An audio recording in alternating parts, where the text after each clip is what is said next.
لعل رحمة ربهن ينزلها فاتي على حسب الحجر في السبيل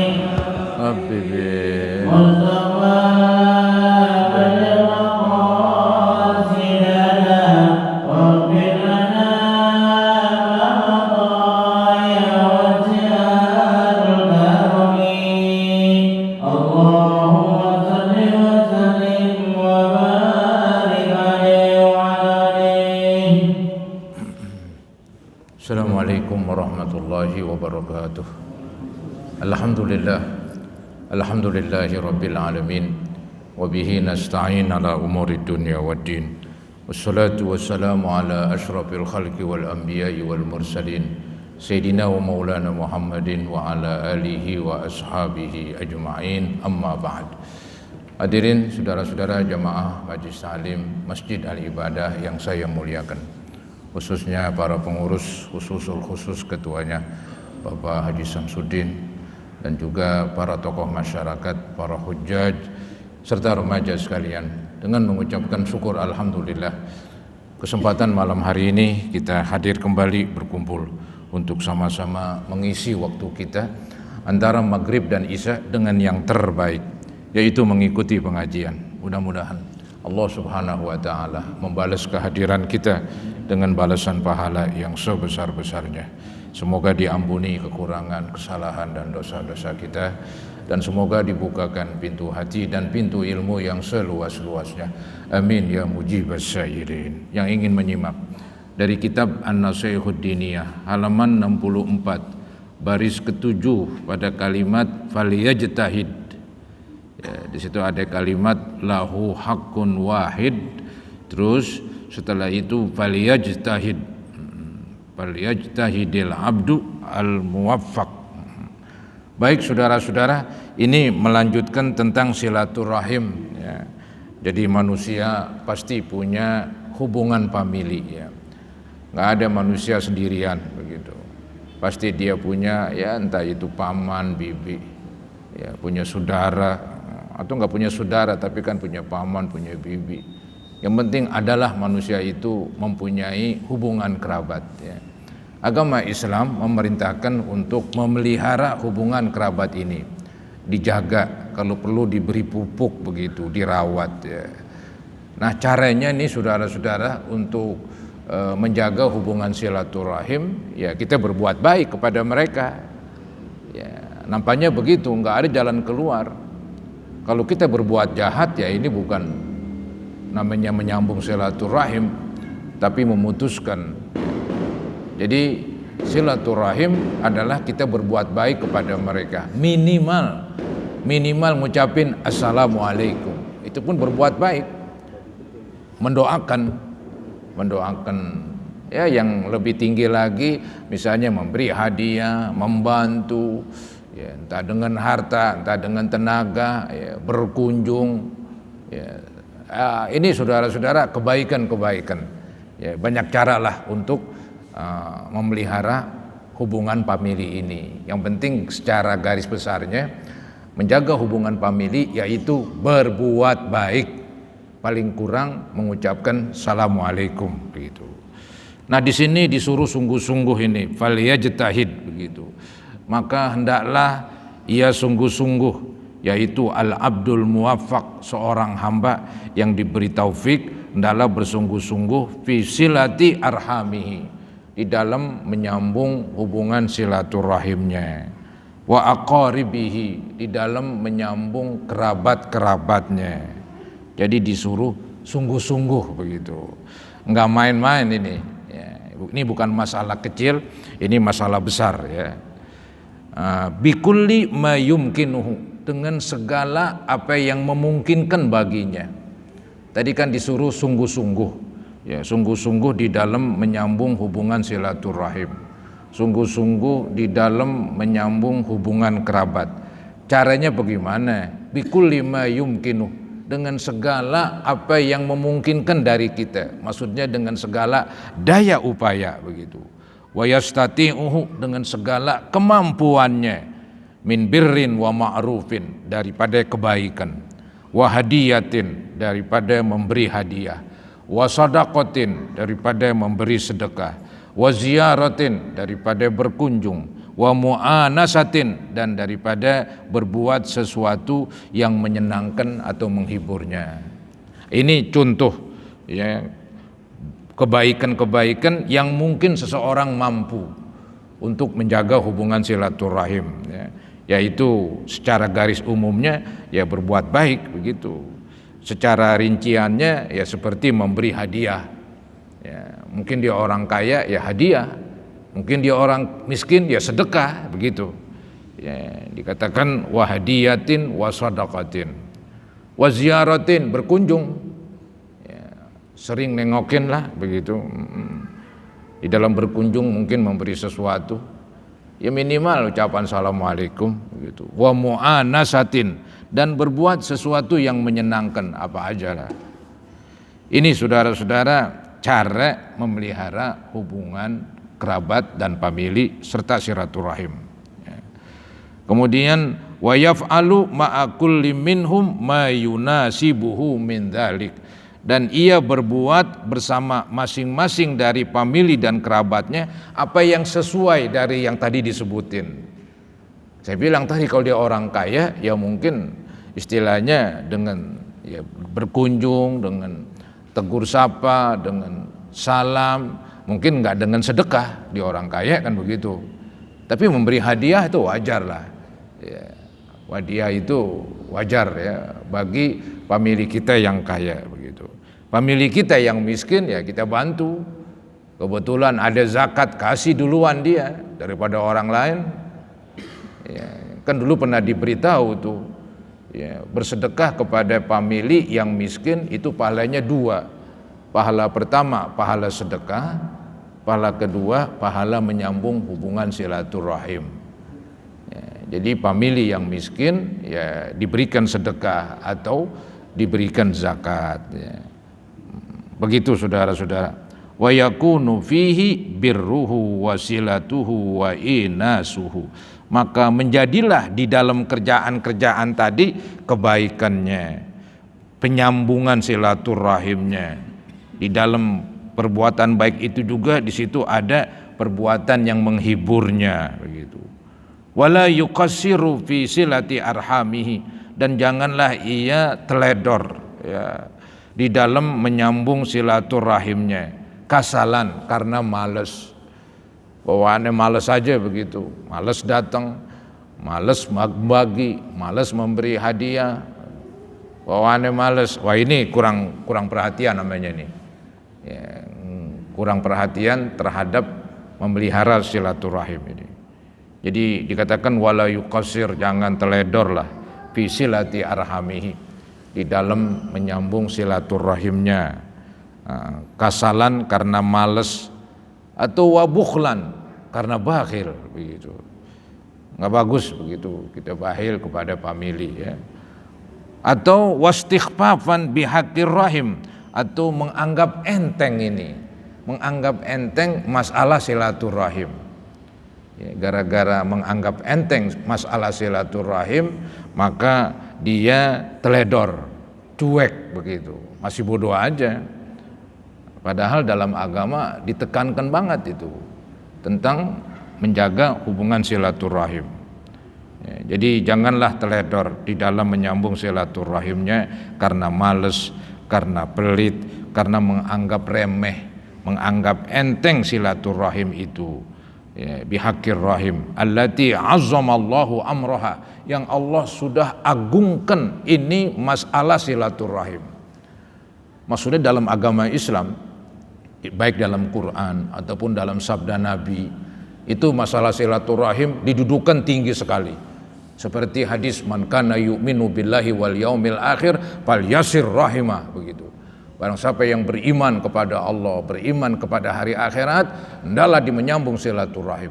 Belum lagi ayat-ayat Quran begitu banyak ya, tentang silaturahim. Berarti di sini Allah mengagungkan, membesarkan, mendudukkan silaturahim ini di tempat yang tinggi. Semestinya orang Islam juga begitu, ya, mengikuti Allah begitu. Jangan tadi dibilang meremehkan, cuek terhadap masalah kerabat dan famili ini. Nah itu jangan katanya ya.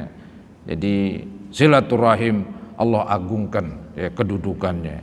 Wa aktsaral wa'ida fi qati'atiha, dan oleh agama diperbanyak ancaman. Artinya banyak itu ancaman-ancaman di dalam memutuskan hubungan silaturahim. Jadi agama membesarkan tentang silaturahim dan agama membuat ancaman-ancaman. Seperti hadis la yadkhulul jannata qati'ur rahim. Ya, tidak masuk surga orang yang memutuskan hubungan famili begitu. Itu kan ancaman itu. Ya, cukup keras itu. Nampaknya berat ya.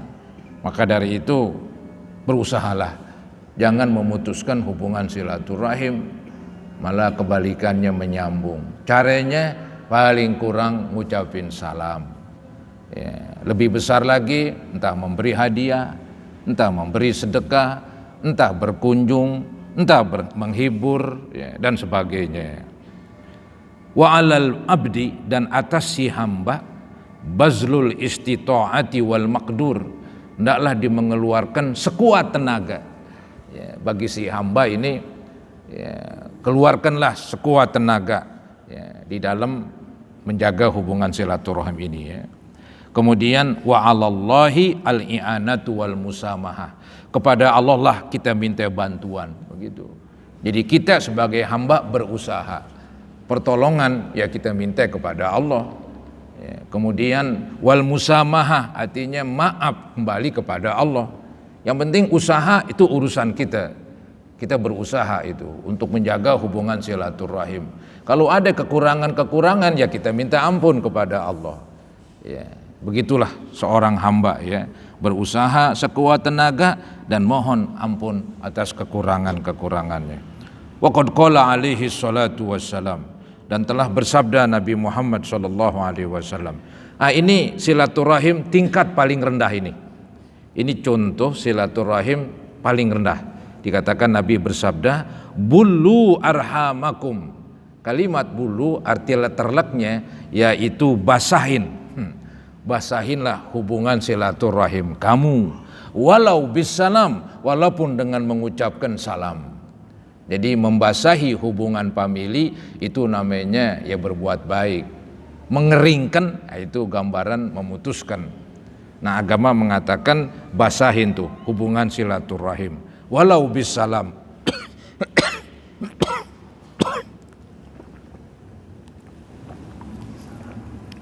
Walaupun dengan mengucapkan salam, sekedar assalamualaikum, itu lumayan itu udah tanda silaturahim. Dalam agama begitu. Maka kalau ditanya bagaimana cara silaturahim, paling gampang assalamualaikum. Paling gampang udah tuh, yang gedean dikit tadi, ya memberi sedekahkah, hadiahkah, berkunjung, kalau memang mungkin di kesulitan, menghibur dan sebagainya. Ya. Jadi bulu arhamakum walau bisalam. Ini diterangkan oleh Syekh Abdullah Al-Haddad. Maksud dari bulu arhamakum walau bisalam, ai siluhum, sambunglah mereka, bima takdiruna alai, dengan apa yang kamu mampu.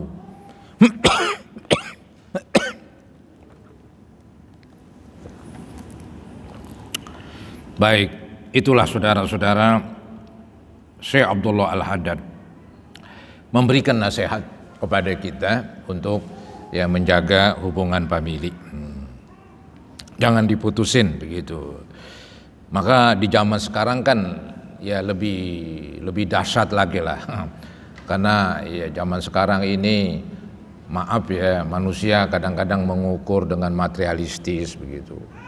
Sehingga kadang-kadang cecok mulu gara-gara material ini. Gara-gara kebendaan. Yang salah sih yang berbuat, yang salah sih yang bikin gara-gara. Ya. Kalau dia lempeng, insya Allah rempuh. Ya. Karena ada yang bengkok dikit, ya rengat dah.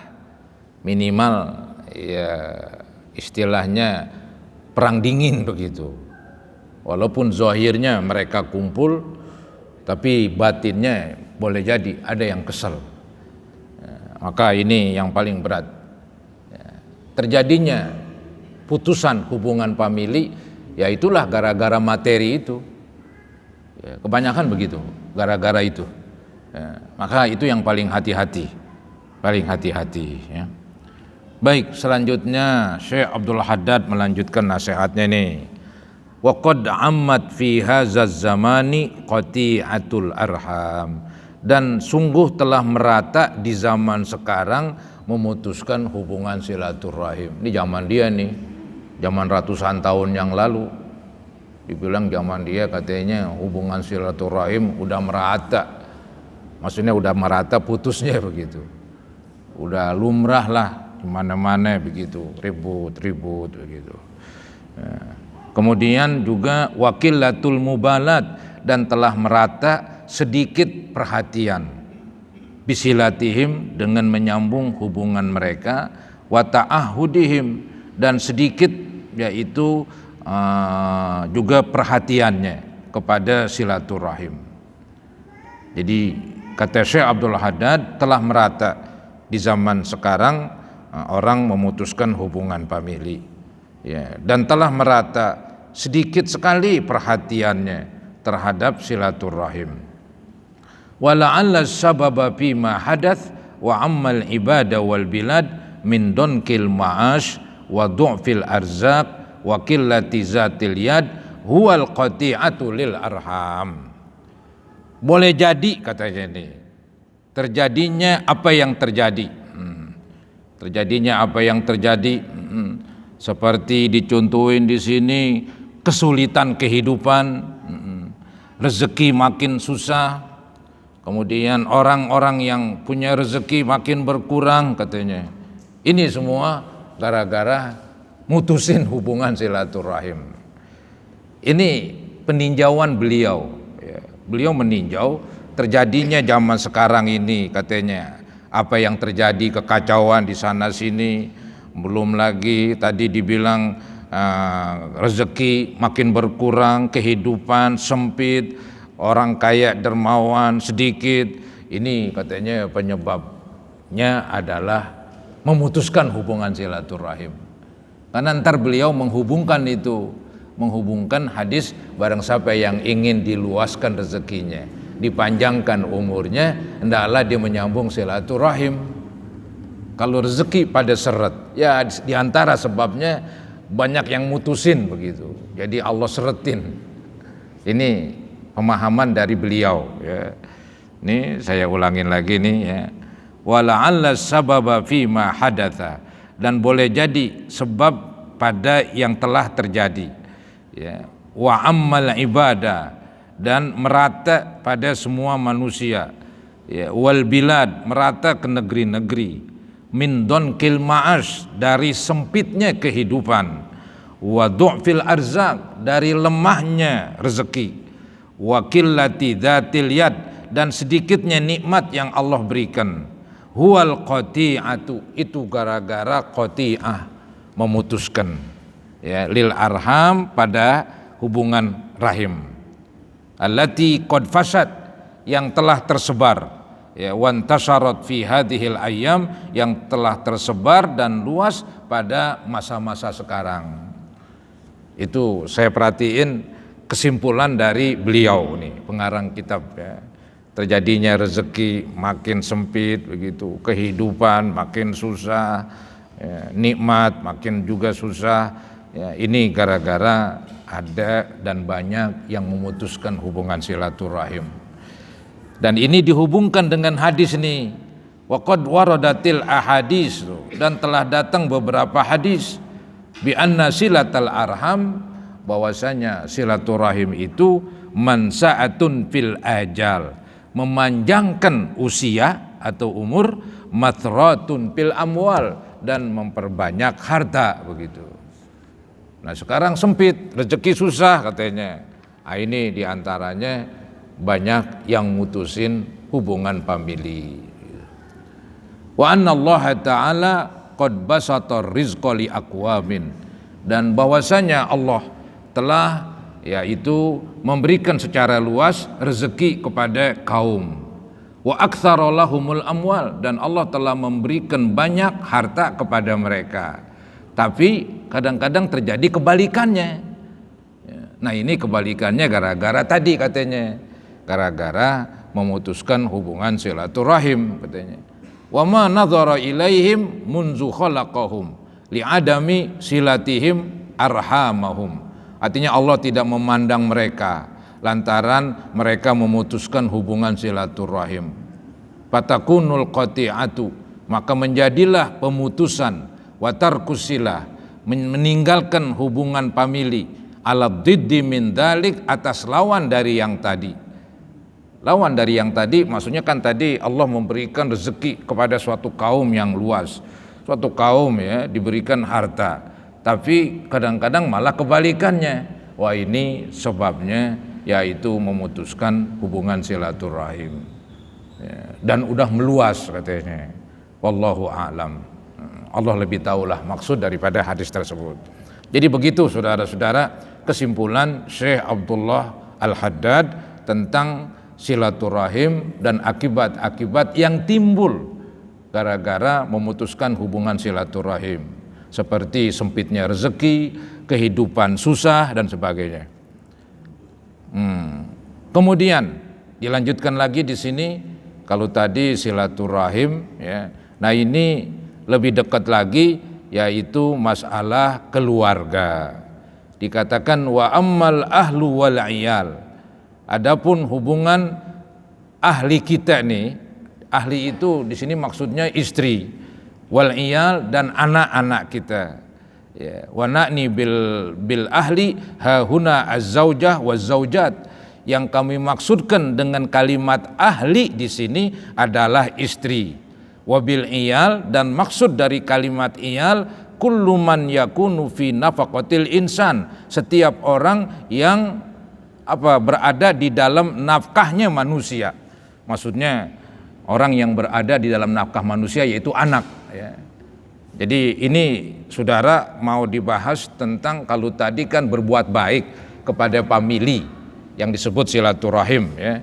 Nah, ini sekarang berbuat baik kepada orang yang lebih dekat lagi, yaitu pertama kepada ahlinya. Siapa ahlinya? Istrinya, begitu. Ya, walaupun kalimat ahli bisa diartikan juga keluarga, anak, keturunan. Tapi di dalam kitab ini yang dimaksudkan dengan ahli adalah istri. Kemudian wal iyal. Nah, iyal ini anak. Nah, keduanya ini kelompok istri, kelompok anak-anak. Ini juga tanggung jawab kita. Jadi seseorang di dalam agama disuruh berbuat baik kepada famili. Ya, dan disuruh berbuat baik kepada istri, dan disuruh berbuat baik kepada anak ya.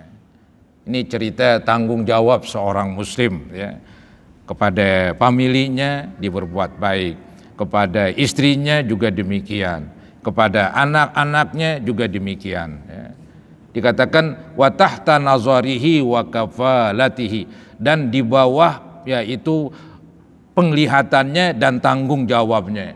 Jadi istri, anak itu di dalam pantauan kita, di dalam penglihatan kita, maksudnya kita yang memantau, kita yang menjamin kehidupan mereka. Nah, untuk itulah fayajibu alaihi al-qiyam binafaqatihim, maka wajib atas seseorang melaksanakan yaitu memberi nafkah kepada mereka, wa kiswatihim, dan memberi pakaian kepada mereka. Ini bentuk tanggung jawab seorang suami lah begitu. Seorang suami bertanggung jawab yaitu satu, berbuat baik kepada istrinya, dan kalau punya anak juga kepada anaknya. Nanti memberi nafkah kepada istrinya dan juga memberi nafkah kepada anaknya. Ada lagi memberi pakaian kepada istrinya dan memberi pakaian kepada anak-anaknya. Jadi tanggung jawab seseorang kepada istri dan anaknya meliputi sandang, pangan, papan. Itu tanggung jawab. Kalau kita melanggar nanti di akhirat dituntut. Misalnya ada seseorang ya, punya istri, punya anak, ditinggal aja begitu, istrinya diceraiin kagak. Ini suami udah nggak pulang-pulang, ya, musim rambutan nggak pulang, musim duren nggak pulang juga. Wah, ini menyia-nyiakan istri, menyia-nyiakan anak, nggak diberi nafkah. Tanggung jawab di akhirat nanti. Ya, tanggung jawab di akhirat. Kalau memang udah nggak mampu, ceraikan. Tapi anak-anak tetap tanggung jawab suami. Ya, apalagi dia masih kecil. Seperti misalnya saya menceraikan istri saya, punya anak masih kecil. Masalah cerai kita pisah ya pisahlah dengan baik. Tapi anak saya yang diurus oleh istri saya, tanggung jawab saya. Saya harus ngirimin duit buat makan dia, buat pakaian dia, sampai tuh anak dewasa. Dewasanya biasanya dihitung dengan akil balik gitu. Kalau sudah balik, maka nih anak boleh kita lepas. Dalam arti kita nggak memberikan nafkah, dia sendiri yang mencari nafkah biar menjadi orang mandiri. Begitu. Itu aturan Islam demikian. Jadi nggak sembarangan. Kalau tadi silaturahim aja dipelihara dengan ngucapin salam atau memberi hadiah atau bersedekah atau berkunjung. Nah, ini kepada orang yang paling dekat, istrinya, dia harus bertanggung jawab. Anak-anaknya, darah dagingnya, dia harus bertanggung jawab. Ya, itulah agama, saudara-saudara. Ya. Jadi dibilang tadi fayajibu alaihi, maka wajib atas seseorang al-qiyam binafaqatihim, melaksanakan nafkah buat mereka, buat istri dan anak. Wa kiswatihim, memberikan pakaian buat istri dan anak. Wa riayati hukukihim, dan memelihara hak-hak mereka. Hak-hak mereka misalnya dalam agama, mereka harus dididik. Ya, mendidik istri tanggung jawab suami, mendidik anak tanggung jawab si bapak. Ya, jadi kalau gitu tanggung jawab kita gede. Terhadap istri lain, terhadap anak lain, begitu. Jadi mereka di samping dipenuhi kebutuhan jasmaninya, ya, mulai dari sandang pangan papan, juga dipenuhi kebutuhan rohaninya, yaitu pendidikan. Baik kita tanggung jawab secara langsung, kita bisa ngajarin silakan, atau kita ya suruh anak kita sekolah, ke pesantren dan sebagainya. Ya. Ntar biayanya kita, begitu. Nah, inilah saudara-saudara bentuk kewajiban ya seorang kepala rumah tangga. Jadi wariayati hukukihim, dan memperhatikan hak-hak mereka. Mereka di sini istri dan anak, wa irsyadihim, dan menunjuk mereka ila wazaifi dinihim, kepada tugas-tugas agama mereka. Jadi sholat kan tugas seorang muslim dan muslimah. Nah, itu suami harus benar-benar memperhatikan juga. Kalau bininya nggak sholat ya ditegur. Anak-anaknya juga demikian, diperintahkan. Puasa diperintahkan. Nah, itulah tugas dari seorang bapak atau seorang suami. Ya. Begitu dikatakan wa riayati hukukihim wa irsadihim ila wazaifi dinihim wa ma fihi salamatuhum wa najatuhum fid daril akhirah, dan juga ditunjukin hal-hal yang ada di dalamnya keselamatan mereka di dunia dan di akhirat. Yang saya bilang tadi, tugas seorang bapak, tugas seorang suami meliputi dunia, itu sandang pangan papan, dan meliputi akhirat juga, yaitu tentang agamanya. Mesti itu seorang bapak ataupun suami bertanggung jawab. Ya.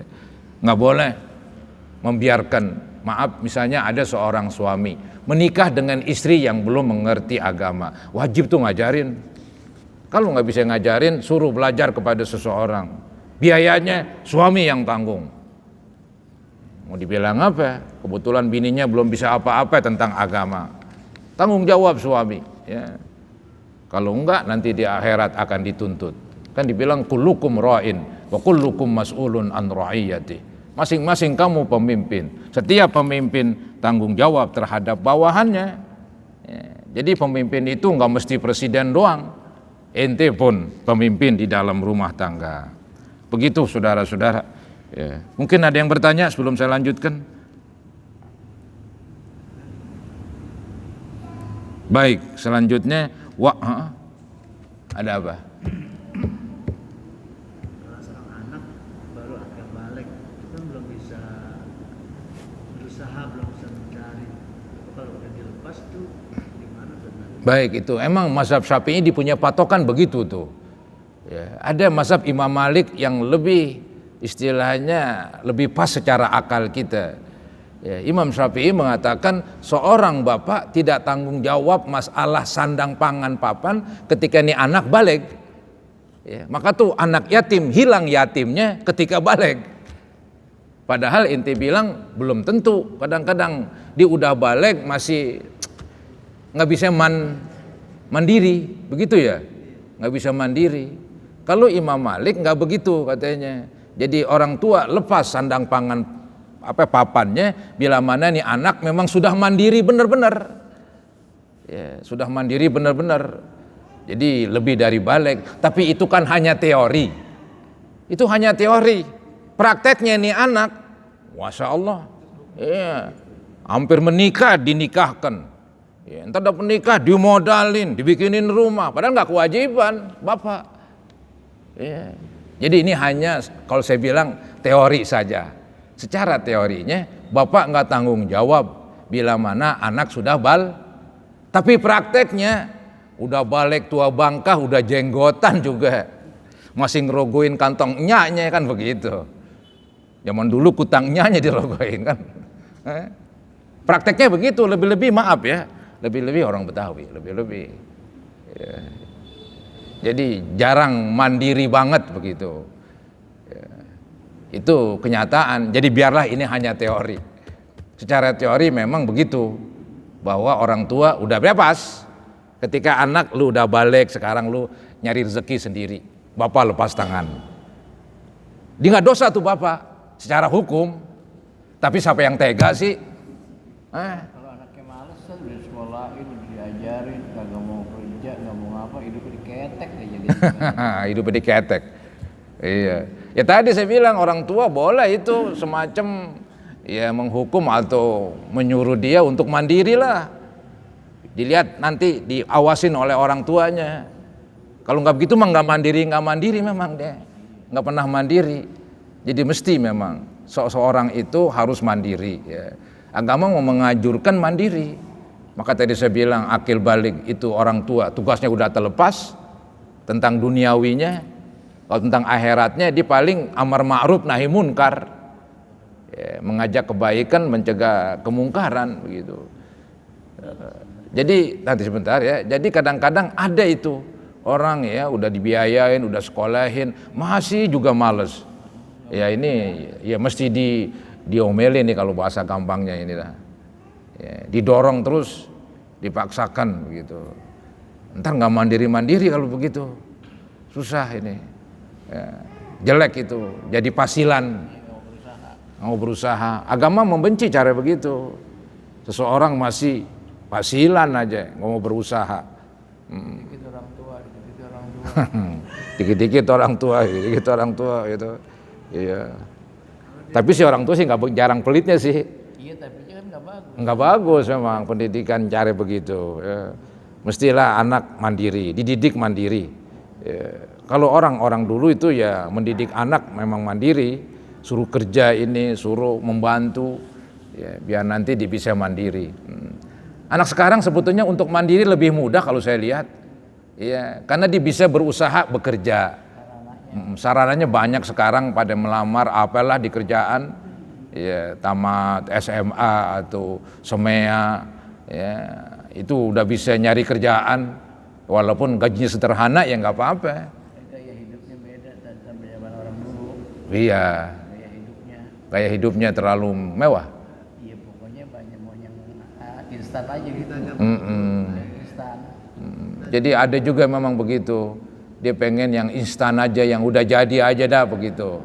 Ya, nggak mau berusaha dari awal, nggak mau ngeremet begitu. Ya ini tantangan ini, tantangan. Yes. Boleh dimarahin dong. Wah, itu termasuk amar ma'ruf nahi munkar, itu mengajak kebaikan, ya, mencegah kemungkaran. Boleh dimarahin, ndak dosa ndak. Ya. Udah kawinin, udah apa? Iya. Udah dikawinin, udah apa, udah banyak amat udah. Iya silakan. Kalau kurang akil balik untuk buat sholat, buat ngaji, buat apa, itu akil balik orang tua dilepas atau masih bimbing? Baik, kan semestinya kan sebelum akil balik udah diajarin. Kan ada hadis begini kan, muru auladakum bis sholati li sab'in. suruhlah anak-anak kamu sembahyang umur 7 tahun. Pengertian suruh bukan suruh doang. Oh diajarin, kalau suruh doang nggak diajarin sama aja bohong. Iya, jadi itu agama kadang-kadang mesti dipahami dengan benar. Nabi menyuruh anak-anak kita sholat umur 7 tahun, bukan disuruh doang, tapi diajarin sebelumnya. Ya, bisa diajarin, ya udah 7 tahun. Berarti kalau sudah balik ya udah mandiri sebetulnya, udah sebagai mandiri. Walaupun secara praktek kadang-kadang ya belum juga. Kalau dia nggak mau juga ngelaksanain, orang tuanya dosa. Enggak dosa dong. Iya, kalau orang tuanya sudah mengajarkan, orang tuanya sudah memerintahkan, tapi ini anak oleng istilahnya, enggak melaksanakan sholat, dia yang tanggung jawab sendiri, dia yang tanggung jawab sendiri. Ya, begitu. Dicontohin nggak mau juga. Udah dicontohin nggak mau juga. Iya, bisa jadi begitu. Udah dicontohin kepada anak.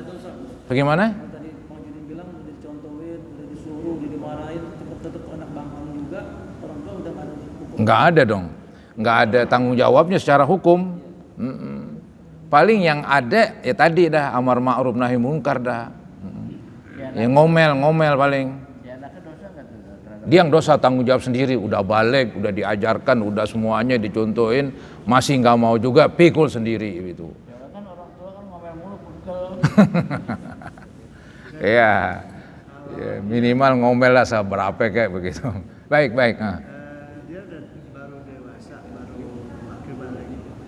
Ini orang tuanya udah kayaknya hukumnya seperti ini gitu. Dia dilepas. Terus kalau umpamanya dia nanti berbuat yang tidak sesuai dengan syariat Islam, maling atau dia main apa gitu ya. Wajib itu orang Itu dosa kan Pak? dosa kalau diiminin aja. Jadi misalnya nih orang tua udah beritahu begitu. Setelah itu anak kita nakal. Ketika anak kita nakal, kita diem aja. Nasehatin kagak, ngomel kagak. Kita dosa karena nggak ngomel itu. Ya. Itu kan secara umum memang mesti begitu. Iya, mesti ya, nasehatin. Kalau kita diminin aja, kita malah dosa dalam agama. Karena kita kan punya kemampuan. Kan di dalam hadis, yaitu man ra'a minkum munkaran falyughayyirhu biyadihi. Siapa-siapa yang melihat kemungkaran, robahlah dengan tangannya. Nah kita ini kemampuan kita ada kepada anak, dia kan lebih rendah dari kita. Kita beranilah kasarnya ya, kita merubah.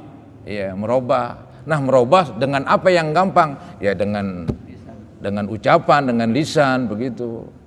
Ya, gebuk tuh dengan tangan, itu keren. Kalau berani. Kalau nggak berani jangan. Anggap nih anak kita udah gagah banget, kita udah tua, mukul dia ya dia ngelawan. Jangan dah. Yang enak sih kalau menurut saya mulut aja udah. Wabilisa nih, begitu. Ngomel mulu sesak nafas sih. Baik.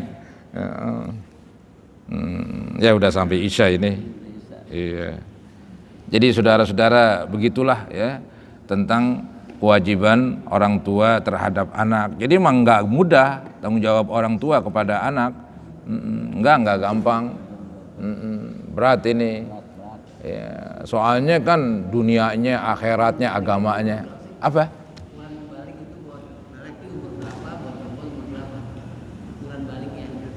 Ukuran balik bagi laki-laki itu dengan dia pernah mimpi, ya udah mengeluarkan air sperma itu balik.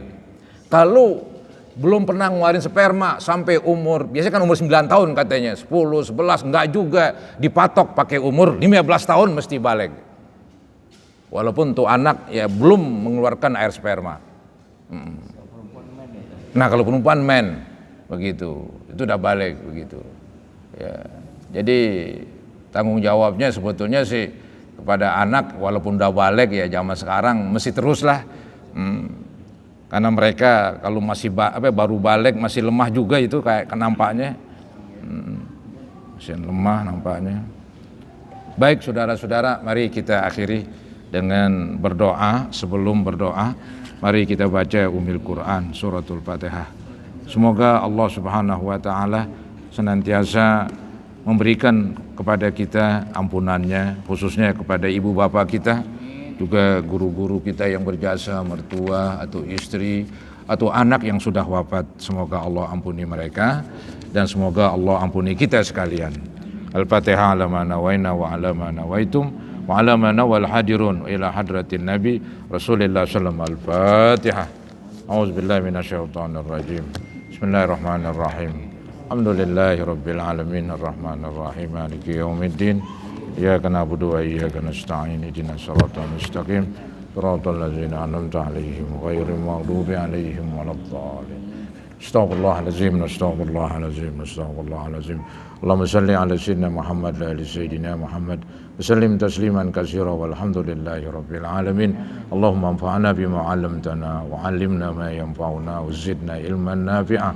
ربنا اغفر لنا ولوالدينا وارحمهم كما ربونا صغارا ولجميع المسلمين والمسلمات والمؤمنين والمؤمنات الأحياء منهم والأموات. ربنا تقبل منا إنك أنت السميع العليم وتب علينا إنك أنت التواب الرحيم. ربنا آتنا في الدنيا حسنة وفي الآخرة حسنة وقنا عذاب النار.